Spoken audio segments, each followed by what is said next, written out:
I have to say that the last time I was at the Fairmont Copley Plaza Hotel, the room was configured in a different way.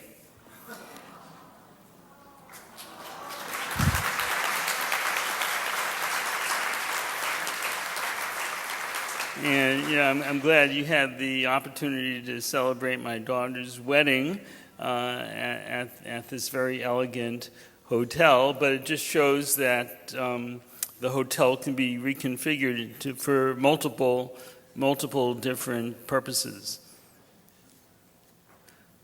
Well, there's been a tremendous amount of work and the greatest increment of new developments in my selected topic for today, which is new anticoagulants.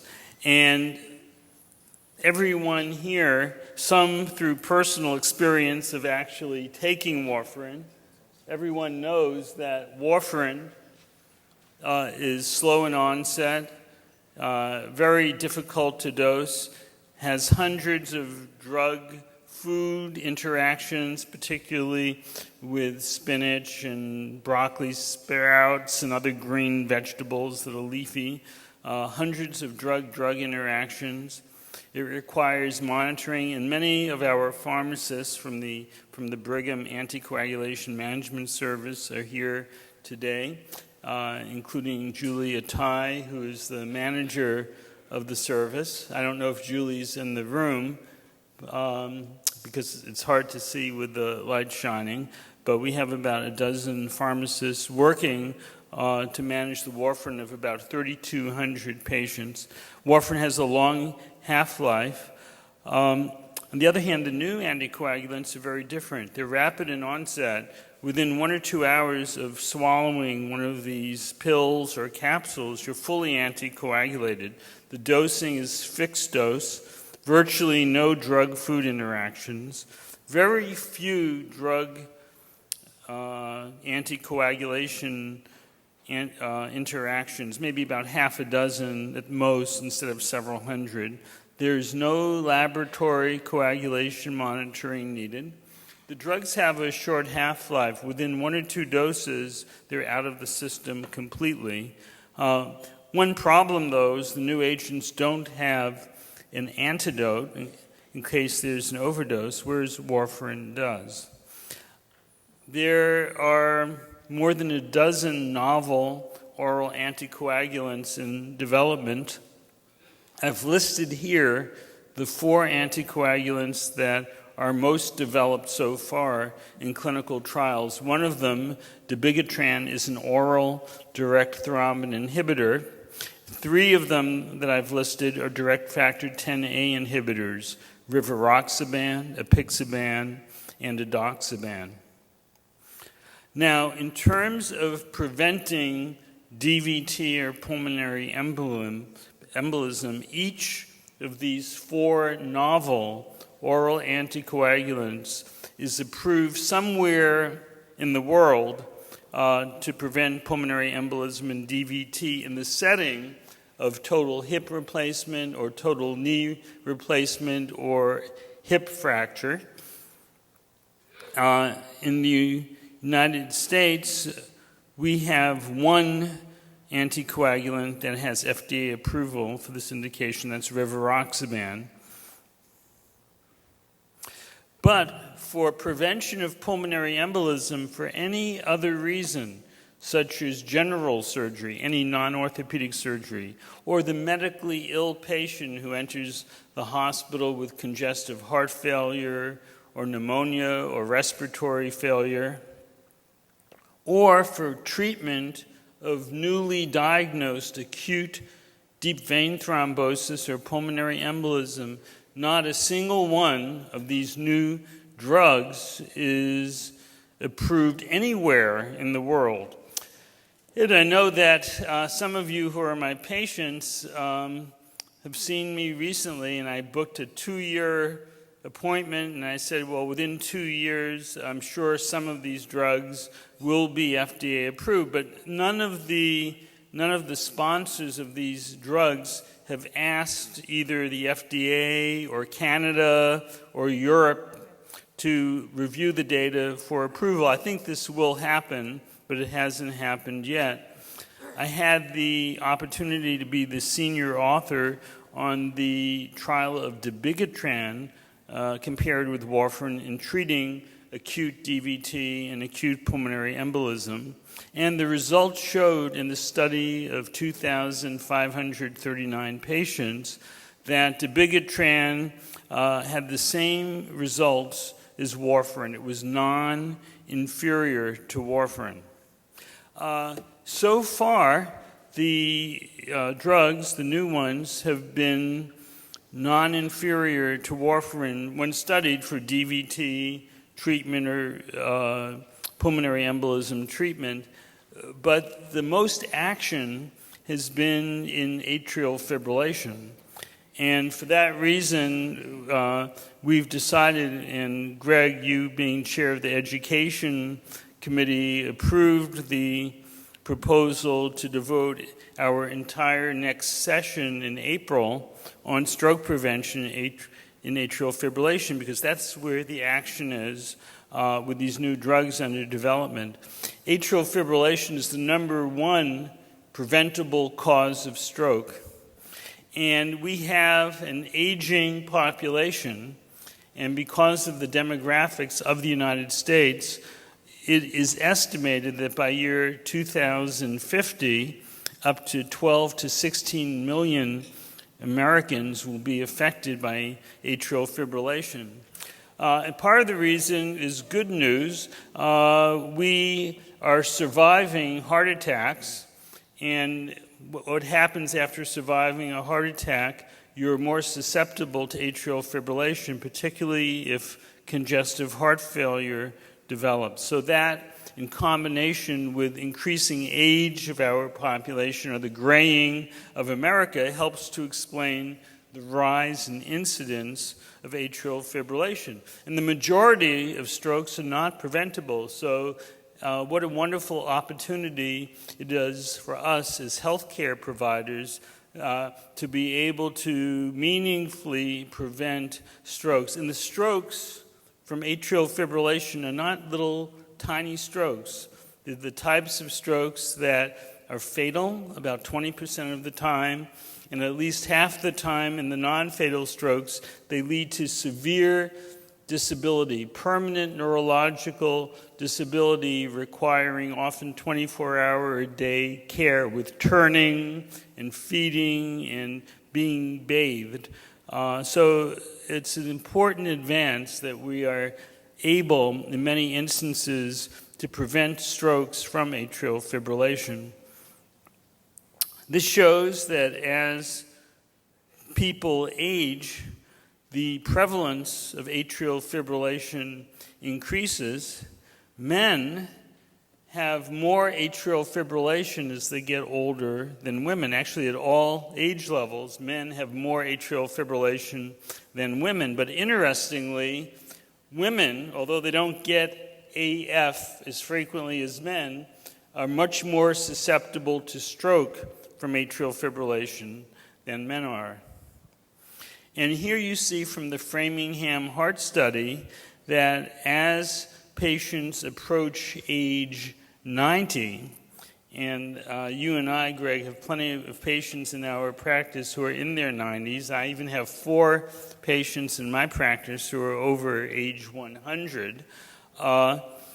As patients approach age 90, 1 out of every 3 strokes is due to atrial fibrillation. So that provides us with even a greater opportunity to intervene. Well, what's the history of stroke prevention with atrial fibrillation? On the right-hand side of the panel, you see 6 trials of aspirin versus placebo for aspirin. This gets back to what Dr. Eichelboom was talking about. And you see that in the aspirin trials, an overview shows that giving an aspirin tablet reduced the risk of stroke by 19%.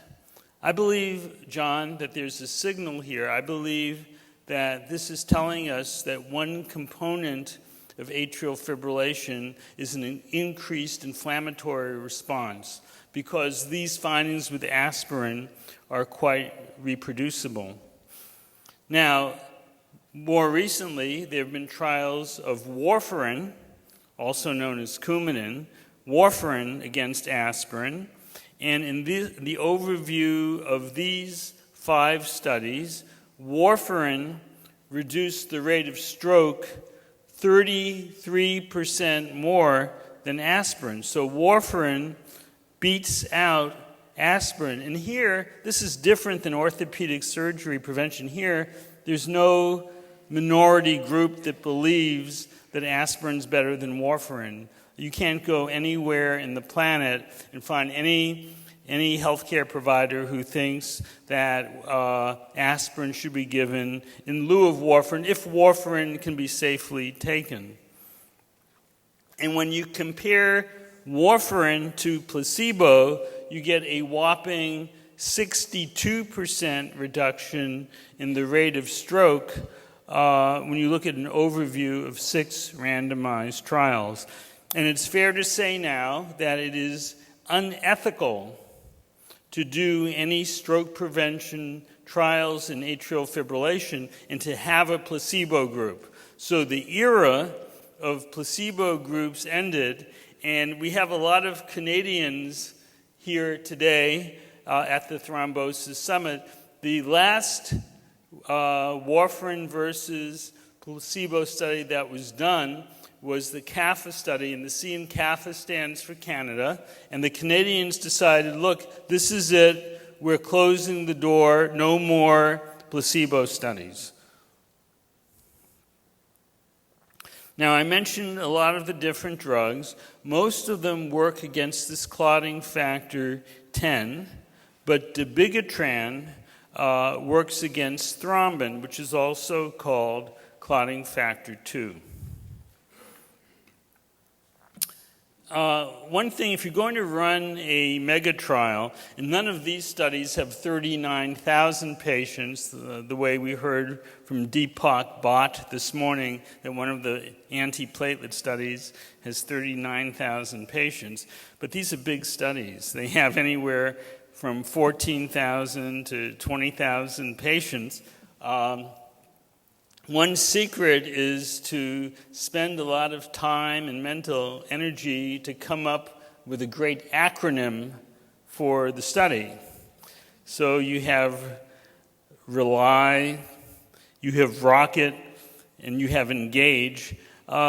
These investigators who did Aristotle, they were the exception. They chose the philosopher that they liked the best. Aristotle doesn't really stand for anything very much, but the 4 drugs were tried in these mega trials. And I'm going to go over the results of these 4 atrial fibrillation trials with you, so you get a closer feel of what's going on with these new anticoagulants. Only one of them is FDA approved for stroke prevention and atrial fibrillation, and that's Dabigatran, approved in a dose of 150 milligrams twice a day. And the reason it was approved this past October 2010, it reduces the stroke rate 34% compared with Warfarin alone. And it is a mega trial that had more than 18,000 patients participating.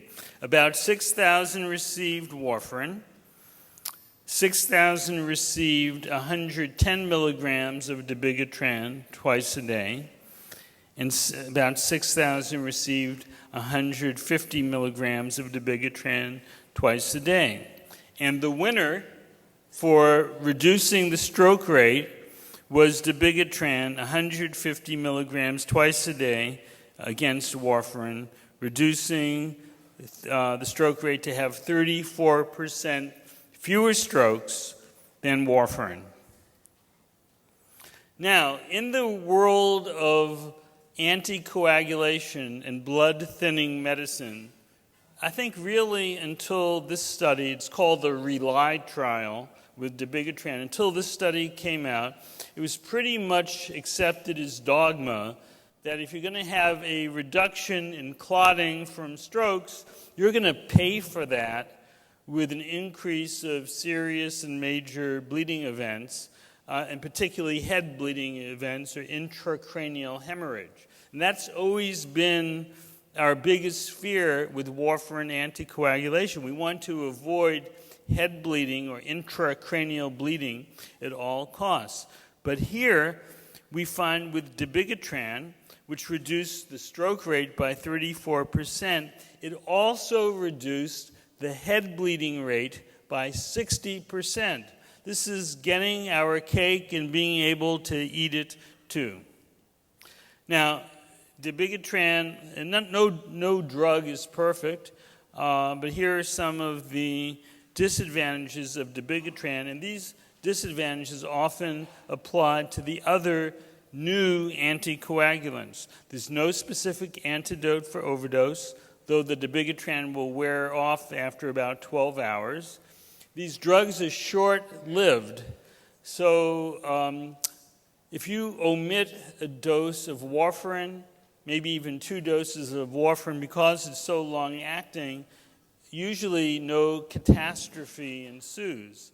But if you skip or forget 1 or 2 doses of Dabigatran or any of the other new oral anticoagulants, you have no protection against thrombosis, and there's no anticoagulant effect whatsoever. And there's no lab test to monitor anticoagulation effect or intensity. And you can't switch the dose around because it only comes in one dosing amount. With Dabigatran, 2% of the patients have gastrointestinal distress that makes them discontinue it. With Dabigatran, there was a 0.2% increase in myocardial infarction, and Dabigatran is expensive if you're just looking at the cost of the drug alone compared with warfarin. Now, if you look at the cost of taking care of a debilitated stroke patient for 20 years in a nursing home, this drug, Dabigatran, and all the drugs become very cost-effective. So Dabigatran retails for $240 a month. You can also go to Walmart and buy warfarin for $4 a month. So that's one of the factors that needs to be balanced. Dabigatran is endorsed by the American Heart Association, the American College of Cardiology for use. I do want to mention some of the other new anticoagulants that have not yet been FDA approved and released yet. I think the closest one to being released is RECURRENT with the ROCKET AF trial done in more than 14,000 patients. This drug, for those who were on treatment, reduced the stroke rate by 21%, and using an intention to treat analysis, there was a non-significant reduction of 12% in the stroke rate. ARISTOTLE. ARISTOTLE was presented at the very end of August in Paris at the European Society of Cardiology meeting. More than 18,000 patients were randomized to apixaban, 5 milligrams twice a day, or to warfarin with a target INR between 2 and 3. I need to spend a moment to explain how you do this.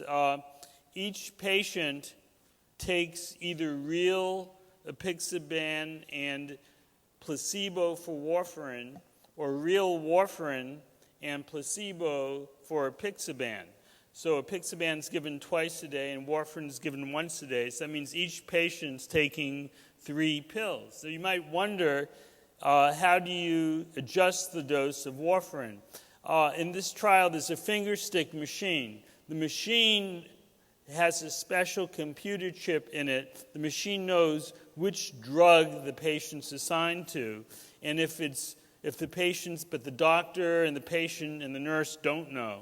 If the patient's assigned to real warfarin, the machine gives a real INR. If the patient is assigned to apixaban and fake or placebo warfarin, the machine generates a fake but yet somewhat believable INR so that the doctor and nurse are adjusting up or down the number of milligrams of placebo being given to the patient. Like many of these mega trials, this is a global study done at 1,034 sites in 39 countries. And here you see the results. 21% reduction in the stroke rate with apixaban compared with warfarin. A 31% reduction in major bleeding with apixaban compared with warfarin. So once again, you have stroke reduction and reduction in major bleeding with the same anticoagulant, which we used to think was virtually impossible. And also of great note is that the all-cause death rate was 11% lower with apixaban compared with warfarin. Finally, EDOXABAN is being studied by the TIMI group right here at Harvard Medical School and Brigham and Women's Hospital. It's 21,000 patients looking at EDOXABAN versus warfarin. The results of this trial will be reported sometime next year, and I think it's likely by the time we do our 2012 Thrombosis Summit, that first week of September, we'll be able to present the EDOXABAN Engage AF-TIMI 48 trial results. Now, obviously, with 3,200 patients at our own institution on warfarin, warfarin is still staying very much alive. So I wouldn't believe anyone who says warfarin is just going to be a tiny footnote in history. It still has excellent efficacy. It's hard to beat the price at Walmart of $4 for 1 month, or you can get a 3-month supply for $10. It has a long track record. It's been on the market since 1954. So we really know all the bad things that warfarin can do. There are no surprises left. We have centralized anticoagulation clinics, and there are many pharmacists here who work at these clinics or run them. And we're managing to keep the time within the therapeutic range with warfarin greater than 60%, which is considered excellent. There's the hope that rapid turnaround genetic testing may help us initiate warfarin with even more precise dosing. And these finger stick machines, the ones that were used in the various trials, you can also buy these machines without the computer chip, just for regular use. Medicaid and Medicare reimburse them, and most insurance companies do. And patients can be trained to self-test their INR. And in our service, about 10% of the patients do their own testing. So the take-home points are that novel anticoagulants, though expensive, will provide more choices and convenience, and for stroke prevention and atrial fibrillation, with either Dabigatran or apixaban, more efficacy and less intracranial hemorrhage. Warfarin's low price, efficacy, and long track record will prolong its life. Its use will decrease, but it won't disappear. None of these drugs, as I said, none have been submitted to the FDA for consideration of treatment of DVT or PE. And for reasons that are not well understood, the results so far with these new anticoagulants are much stronger for stroke prevention in AF because we've seen superiority compared with warfarin than for DVT or PE treatment, where so far what we've seen is just a tie or non-inferiority. And I think this observation may provide us with some additional food for thought. We might be able to learn more about the illnesses of atrial fibrillation and venous thromboembolism. Thank you very much.